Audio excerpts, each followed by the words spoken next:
Bonjour à tous et à toutes, me voilà de retour pour une vidéo un peu simple finalement. Évidemment je ne suis pas assez rodé donc je prends des thématiques simples. Alors j'avais un peu arrêté parce que j'avais été très déçu par une remarque. Mais bon, il y a une remarque parmi des dizaines. Et cette remarque n'était pas déplaisante, mais elle montrait que je n'étais pas très clair finalement. Et que j'avais fait preuve de... comment on peut dire, d'un excès d'assurance.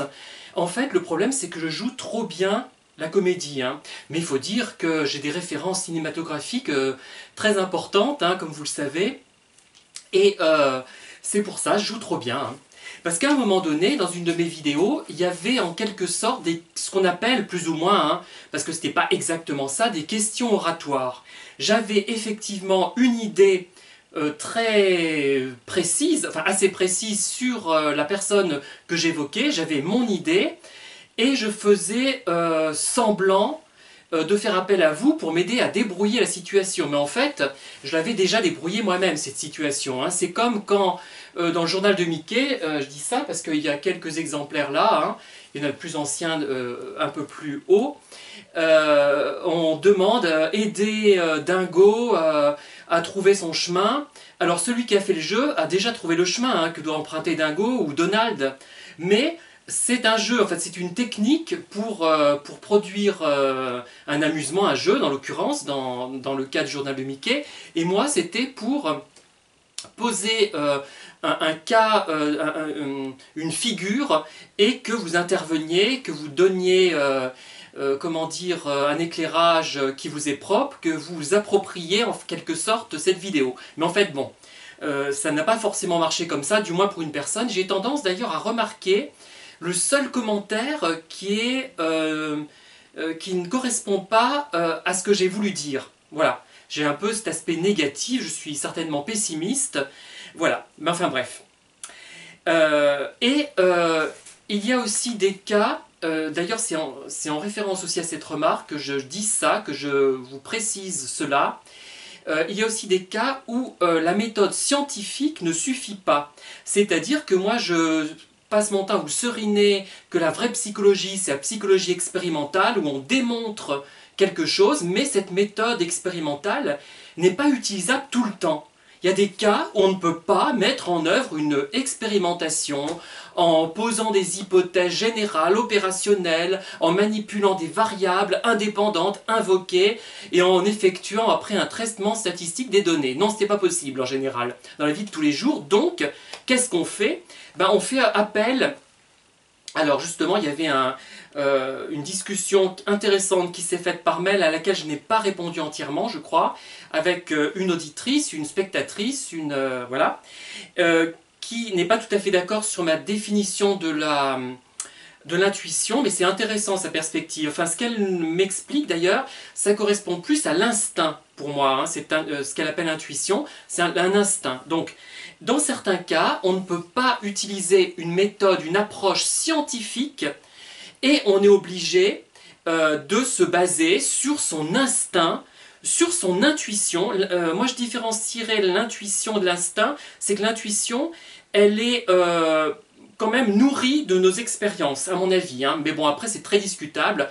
Mais je dirais que de toute façon, en général, on fait appel donc à son expérience et à quelque chose qui est en nous, qui est instinctif, qui doit être là à notre naissance, voilà, qui s'est construit au fil des millénaires, mais je n'y connais pas suffisamment sur ce sujet, je m'y connais pas suffisamment pour vous en parler davantage, voilà. Et donc, il faut faire appel donc à d'autres méthodes, et on va voir un petit peu. Donc, je vais reprendre le cas de la personne, de façon peut-être plus précise, parce que j'ai peut-être pas été assez précis. Mais je reste vague pour ne pas non plus qu'on puisse deviner qui c'est, même si cette personne, je ne suis plus en relation avec elle depuis au moins 15 ans. Voilà. Bon, alors c'était une personne qui dirigeait une structure à vocation sociale. Je n'ai pas été son employé, mais voilà. Elle donnait, je vais utiliser le présent, mais ça se passe au passé, on va dire il y a 10 ou 15 ans. Elle donne l'impression qu'elle détient un savoir, une méthode, une idéologie. c'est très bien d'ailleurs, pourquoi pas, hein. Par exemple, un médecin, un psychologue, un psychiatre, on peut citer d'autres métiers, même un maçon, il a une méthode, un savoir, souvent peut-être plus une connaissance au moins, voilà, et des idées. Mais je dirais que cette méthode, ce savoir, cette connaissance est appuyée par quelque chose d'un peu concret, une formation non sanctionnée par un diplôme ou sanctionnée par un diplôme, une expérience conséquente. Mais là, elle donnait cette impression, enfin, alors qu'elle n'avait pas forcément longtemps travaillé dans le domaine qui l'intéressait, ni beaucoup lu, enfin elle a peut-être lu, mais elle ne s'est pas vraiment formée. On ne savait pas quelle formation d'ailleurs elle avait, cette personne, hein, on ne savait pas. J'ai jamais su, bon, et personne ne le sait. En fait, j'ai posé la question, j'avais posé la question à ce moment-là plutôt à d'autres personnes et personne ne savait qu'est-ce qu'elle avait fait, même si comme on l'a dit et redit, ce n'est pas essentiel. Une personne peut être très intelligente, très cultivée, sans avoir de diplôme ni de formation spécifique. Mais là, parce que j'avais du mal à la cerner, cette personne, j'aurais voulu savoir qu'est-ce qu'elle avait fait. Ça m'aurait aidé, vous voyez. Je contredis un peu ce que je raconte quand on me pose la question sur ma formation, mon diplôme, etc. Ça m'énerve, ou mon métier. Mais là, j'avais envie de savoir, parce que justement, je n'arrivais pas à la cerner. Voilà. Mais ça ne m'aurait peut-être pas apporté grand-chose. Mais maintenant, je me poserai peut-être moins cette question. Je me pose cette question quand je me pose quand une personne m'est problématique. Voilà. Ensuite, j'ai remarqué que cette personne fonctionne, enfin, même si c'est le passé, j'utilise le présent, en circuit fermé, réservé à des initiés ou des adhérents. Des gens qui vont adhérer à ses idées, à son savoir, à sa méthode, à son idéologie. Elle fonctionne en circuit fermé, un peu en circuit clos. C'est du moins l'impression qu'elle me donnait moi. Je suis peut-être dans l'erreur, parce que tout ce que je raconte, ça a effectivement une part de subjectivité, forcément. Ça ne peut pas, et il ne peut pas en être autrement. Hein. Alors, elle faisait des choses, et elle développait des idées plutôt très altruistes, profondément altruistes, bien plus impliquées que moi sur le plan social, sur le plan idéologique, sur le plan de l'aide aux personnes, de l'aide aux personnes, oui, mais à la défense des idées, des grandes idées finalement. Mais j'ai envie de dire que ce qu'elle racontait, finalement c'est intéressant, c'est construit, mais ça restait théorique, ça n'aboutissait à rien de concret, à rien sur le terrain. Du moins c'est l'impression que j'avais, ou du moins à peu de choses sur le terrain. Voilà. Alors, face à cette personne, on avait l'impression d'être, et je n'étais pas le seul à ressentir ça, ça c'est un élément important, même si on peut se tromper collectivement, je n'étais pas le seul à ressentir ce que je vais vous raconter là. On se sentait à côté de la plaque, dans l'erreur, et elle le faisait remarquer parfois d'ailleurs, gentiment. Elle était très gentille, hein, objectivement. C'était pas une personne méchante ni agressive. Elle le faisait remarquer ou elle le montrait par des gestes, des mimiques. Mais peut-être avions-nous tous le tort de mal interpréter ces remarques et ces mimiques. Hein. Peut-être. Vous voyez, il y a cette part de subjectivité. Elle existe, mais elle tend quand même à être moins subjective parce qu'elle est partagée par plus de gens qu'une seule personne. Il y avait 5-6 personnes comme moi qui pensaient à peu près la même chose. Bon après, une fois qu'on discute, parfois on s'influence mutuellement, hein, et défavorablement. Donc on est dans la subjectivité, je le redis. Hein. On avait un sentiment d'être à côté de la plaque. On avait... oui, d'être à côté de la plaque. Mais cette personne, comme je vous le disais, était très bienveillante, avec un côté peut-être paternaliste, condescendant. Voilà les termes qui se rapprochent le plus de ce que je veux vous exprimer. Mais c'était pas, je ne trouve pas les termes précis. Parce que justement, le problème est vague. Il y a une impression de flou. Si ce n'était pas flou, le problème ne se poserait pas. Ma réponse vis-à-vis de cette personne serait tranchée, nette. Et 10 ou 15 ans plus tard, je ne me poserai aucune question. Donc si je me repose ces questions, c'est parce que j'ai à nouveau entendu parler d'elle, hein, cette personne. Voilà, c'est pour ça. Hein. Et ça m'a fait repenser à tout ce que j'avais vécu il y a 10 ou 15 ans. Je crois que c'est 15 ans. Hein. Alors, à l'époque, face à elle, je me sentais, bon j'étais beaucoup plus jeune, hein, je me sentais un peu inférieure. À juste titre, Hélène d'ailleurs a fait remarquer dans un commentaire que si on est bien vis-à-vis de soi-même, si on est bien construit, si on est sûr de soi, si on a fait un travail sur soi, en simplifiant l'extrême, hein, je dirais qu'on n'a pas normalement ce sentiment d'infériorité. On est tous différents, on a simplement une position différente de cette personne. Mais à l'époque, j'étais peut-être un peu moins avancé, et même si finalement je ne me sentais pas inférieure, en sa présence, j'avais l'impression d'être, pour elle, du moins pour elle, peut-être pas pour moi, maintenant plus du tout pour moi, de mon côté, hein, elle était là et moi j'étais là. Vous voyez? Il y avait un décalage. On ressentait tous ça. Hein. J'ai demandé à d'autres, plus ou moins, on était dans la même... Bon après, comme j'ai parlé de ça, peut-être que j'ai influencé par mon discours les autres personnes qui avaient rencontré cette personne. Alors le ressenti donc était faux ou vrai.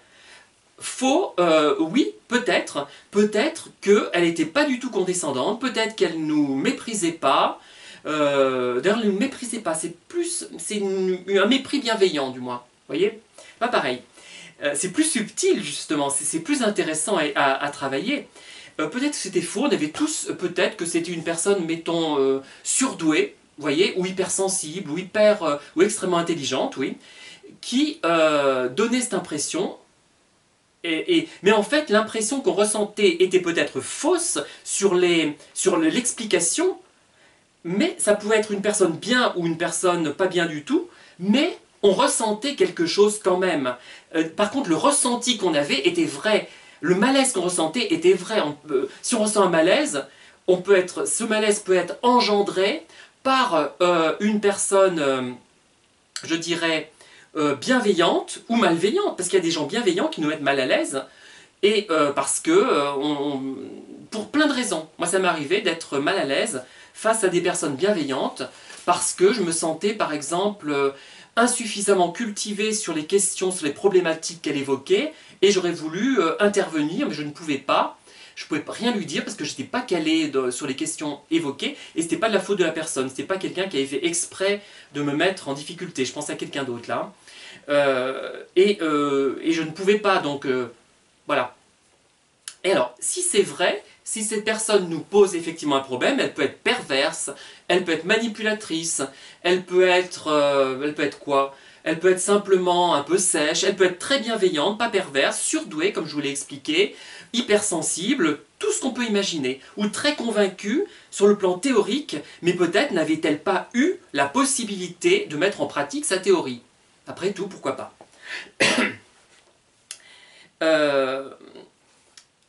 Voilà ce que je voulais vous dire sur cette personne. Donc, on est face à une personne qui nous pose problème, on ignore pourquoi, on ne se sent pas bien avec cette personne, on ne se sent pas très mal non plus, elle est bienveillante en apparence, elle est gentille, elle est très gentille, on ne se sent pas franchement mal, c'est-à-dire que on se sent dans une situation d'un enfant avec un parent, je dirais, un petit peu, ou d'un garçon, d'une fille avec un grand frère ou une grande sœur, voilà, un peu ça. Mais une grande sœur un peu dominatrice finalement.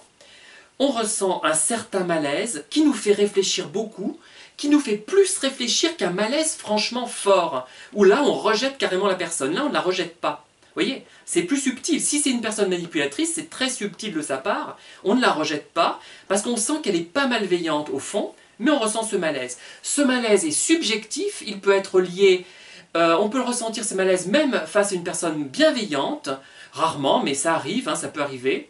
On pourrait citer plein de cas.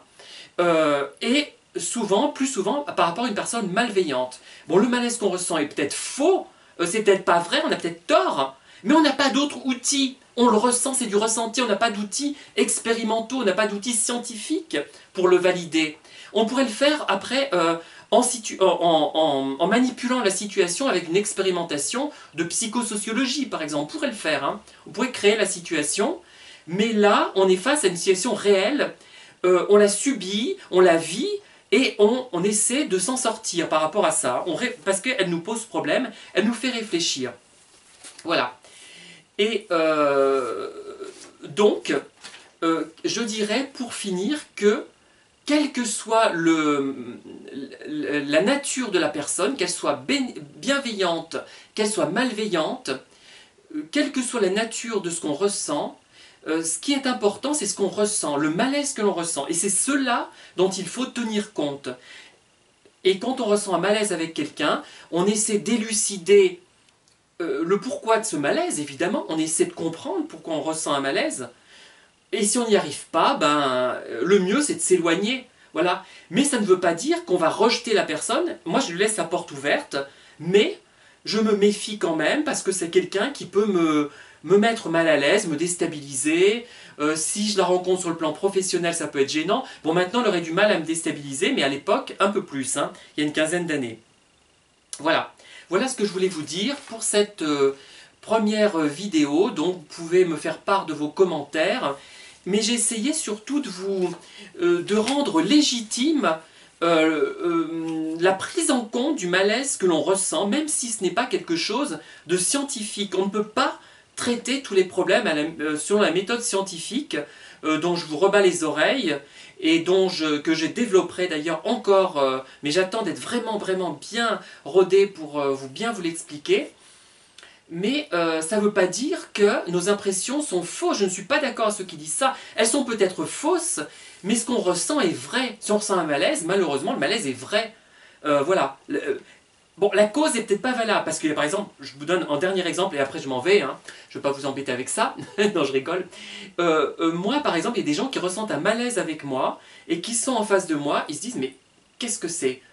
C'est comme une poule, ils sont comme une poule avec un couteau. Ils se disent, mais ce type-là, il ne reproduit pas les stéréotypes de son sexe, il est présent dans tel contexte, il ne devrait pas l'être, il dit telle chose, on n'arrive pas à le mettre dans une case. On me l'a dit d'ailleurs, mais de façon positive, quelqu'un m'a dit ça, mais c'est bien, toi, on ne peut pas te mettre dans une case, on n'arrive pas vraiment à... Bon, et il trouvait que c'était bien, lui, c'était ce qu'il raccrochait à moi. Et donc certains vont être en malaise avec ça, ils ne vont pas réussir à se sentir bien. Ils n'ont pas réussi à contrôler la situation parce qu'ils ne sont pas habitués à ce type de personnes. Hein, voilà. Alors que d'autres, au contraire, ça va être un atout. Voilà, on peut... alors, le malaise que ressentait... parce que j'ai eu quelqu'un je voyais qu'il n'était pas à l'aise avec moi, parce qu'il s'imaginait peut-être que j'étais très intellectuel, que j'étais... Ce qui est faux, hein. Je suis plutôt très sensible, plus qu'intellectuel, vous l'avez remarqué. Et voilà. Mais son malaise était réel, mais les causes de son malaise n'étaient peut-être pas justifiées, par contre. Voilà. Bon, j'en reste là. Je vous dis à très bientôt.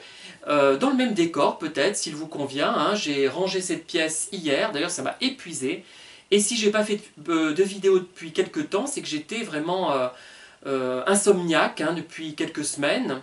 Et puis il y avait bon, cette perturbation, mais qui a été bénéfique, puisque j'ai réussi à dépasser tout ça et à justement en tirer quelque chose d'intéressant. Voilà, je vous remercie de m'avoir écouté et je vous dis à très bientôt pour de nouvelles vidéos. Il y en aura une par jour jusqu'au 31 août sans doute.